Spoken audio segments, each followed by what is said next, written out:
Makanya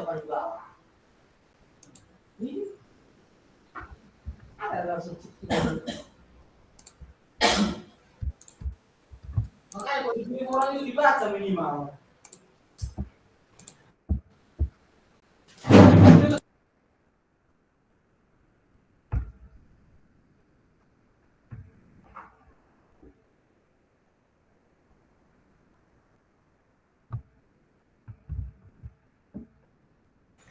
Oke, yuk. Kita mulai ya. Selamat malam untuk kawan-kawan semua. Jadi pada malam hari ini kami akan membahas mengenai modul selanjutnya, itu di kelompok kami ini kami membahas mengenai modul 9, yaitu teori kolom komposit.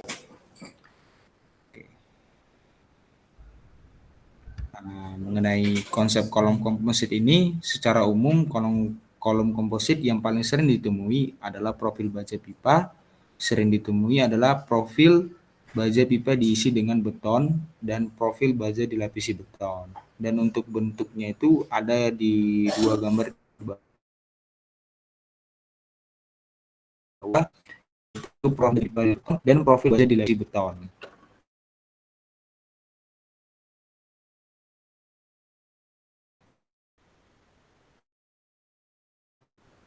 Oke, boleh lanjut slide kan?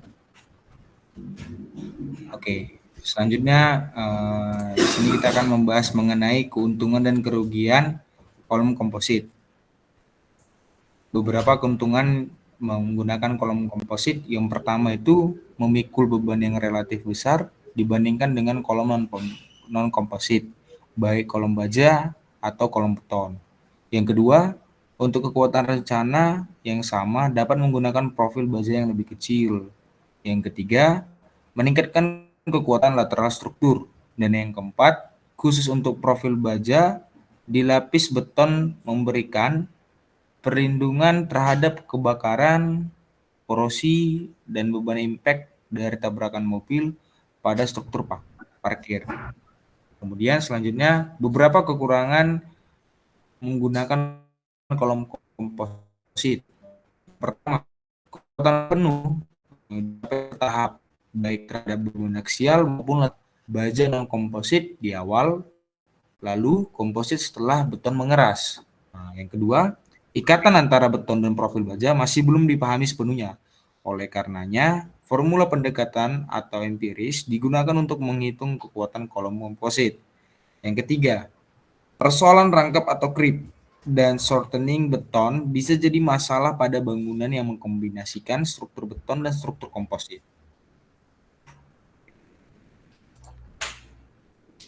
Oke, selanjutnya kolom komposit dalam peraturan SNI yang diatur dalam nomor 1729.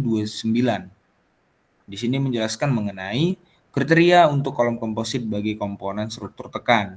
Yang pertama, luas penampang profil baja minimal sebesar 4% dari luas penampang komposit total. Yang kedua, selubung beton penampang komposit yang berintikan baja harus diberi tulangan baja longitudinal dan tulangan pengekang lateral. Tulangan baja longitudinal harus menerus pada lantai struktur portal, kecuali untuk tulangan longitudinal yang hanya berfungsi memberikan kekangan pada beton. Jarak antara pengikat lateral tidak boleh melebihi 2/3 luas minimum penampang tulangan transversal atau longitudinal tidak boleh kurang dari 0,18 mm². Yang ketiga, mutu beton yang digunakan tidak boleh lebih tinggi daripada 55 megapascal dan tidak kurang dari 21 megapascal untuk beton normal dan tidak kurang dari 28 megapascal untuk beton ringan. Yang keempat, tegangan leleh profil dan tulangan baja yang digunakan untuk perhitungan kekuatan kolom komposit boleh melebihi 380 megapascal. Kemudian yang terakhir, tebal minimum dinding pipa atau penampang baja berongga yang diisi beton adalah B dikali akar FY 3E. untuk setiap sisi selebar B pada penampang persegi, dan D dikali akar FY dibagi 3E untuk penampang bulat yang mempunyai diameter luar atau kita sebut simbolnya D. Oke, mungkin bisa dilanjutkan.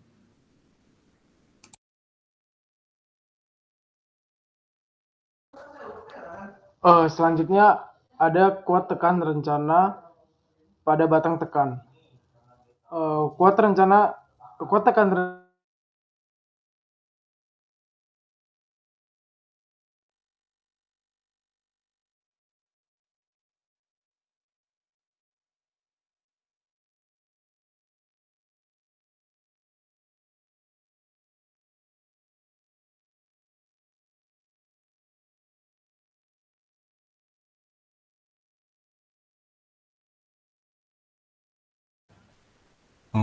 Ulang dari awal aja sih.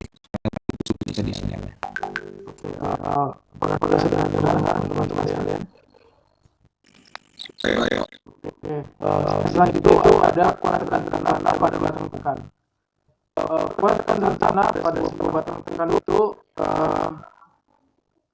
suhu Rn sama dengan 0,85 dikali FY per W, di mana pada AG yaitu luas pada penampang kotor, lalu FY itu tegang oleh baja, lalu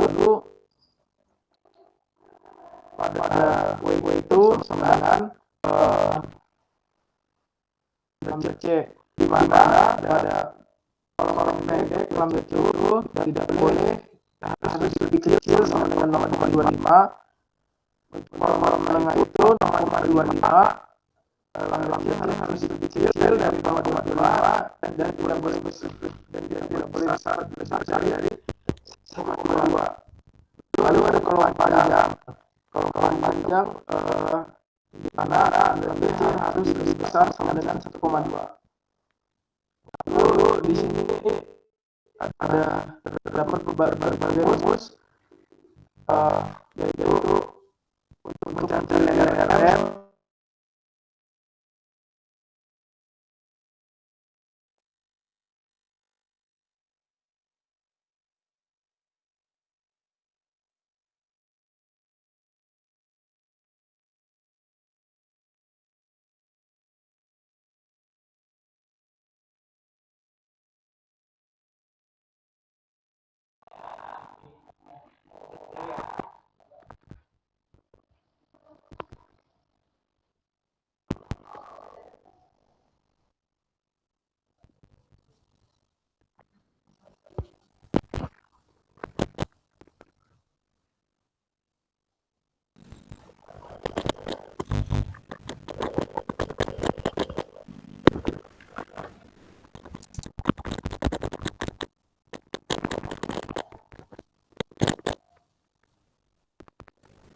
Mungkin karena putus tadi itu kayaknya lebih baik bilang dari awal aja nanti biar dia enak. kalau semua di game gimana ya? Oh ya, boleh sih, apa sih jauh. Berarti diulang dari kuat tekan rencana ya? Oke. Untuk kuat tekan rencana pada batang tekan itu rumus itu Rn sama dengan 0,5 dikali AG dikali ED per W, di mana AG itu merupakan penampang kotor, lalu ED itu merupakan tegangan oleh baja, dan itu merupakan lambda C-nya. Lalu di sini dapat beberapa klasifikasi yaitu yang pertama kolom pendek itu nilai harus lebih kecil sama dengan 0,25. Lalu kolom menengah itu nilainya harus lebih kecil dari 0,25, harus lebih besar, harus lebih besar dari 0,25, harus lebih kecil dari 1,2. Lalu selanjutnya kolom panjang, nilai kolom panjang harus lebih besar sama dengan 1,2. Lalu di sini ada beberapa rumus seperti beberapa tatanan seperti tatanan MM, merupakan jari-jari girasi kolom komposit, lalu ada RK panjang kolom, lalu ada LN panjang tertentang kolom atau panjang sisi kolom, lalu ada MM yang merupakan modulus elastis kolom komposit, lalu ada MM. Jari-jari itu terdapat rumus yaitu akar dari I komposit per A komposit. Lalu ada R merupakan jari-jari girasi kolom baja atau tabel baja. Lalu ada KC, KC itu merupakan koefisiennya dari panjang tekuk. Lalu LN merupakan panjang tak terkekang kolom. Lalu yang terakhir ada E, yaitu merupakan modulus elastis pada profil baja.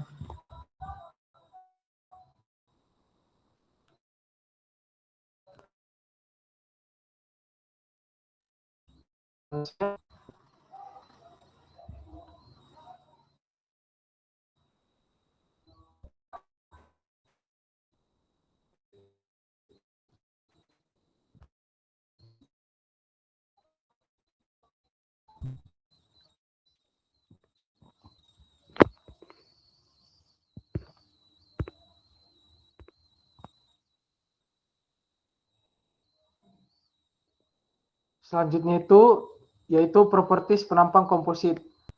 Nilai FMY dan EM menurut SNI nomor 1729 dihitung yaitu di mana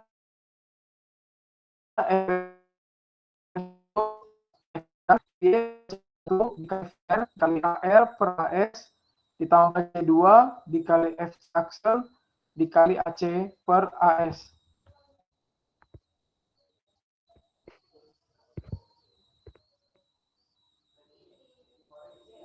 Lalu untuk nilai EM itu yaitu E ditambah C3 dikali EC dikali AC per AS, di mana air itu merupakan luas penampang dari tulangan longitudinal. Lalu AS itu merupakan luas penampang profil baja, AC itu luas penampang beton, E itu modulus elastis baja, EC itu modulus elastis beton, FY itu tegangan leleh pada profil baja, dan FYR itu merupakan tegangan leleh baja tulangan. Dan C1, C2, C3 itu merupakan koefisien-koefisien yang nilainya yang pertama 1,0, 0,5, dan 0,4 itu untuk pipa yang diisi beton, lalu 0,7, 0,6, dan 0,2 untuk profil baja yang diselubungi beton. Selanjutnya.